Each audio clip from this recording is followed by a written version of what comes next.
Construction জগতের সবচেয়ে রোমাঞ্চকর এবং ভয়ঙ্কর দৃশ্যগুলোর একটি কখনো দেখেছেন কি?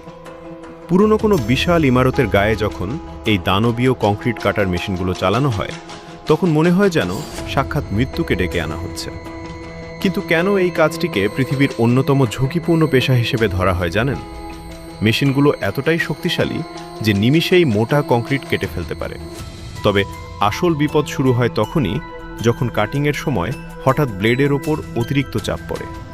মুহূর্তের মধ্যে মেশিনটি এমন সব মারাত্মক ঝাঁকুনি দিতে শুরু করে যে কোনো সময় বড় ধরনের দুর্ঘটনা ঘটে যেতে পারে। শুধু তাই নয়, কাজ শেষে যখন কয়েক টন ওজনের বিশাল কংক্রিট স্ল্যাবটি নিচের দিকে নামতে শুরু করে, তখন সামান্য একটু ভুল হিসেব নিকেশ পুরো এলাকাকে মুহূর্তের মধ্যে ধ্বংসস্তূপে পরিণত করার জন্য যথেষ্ট।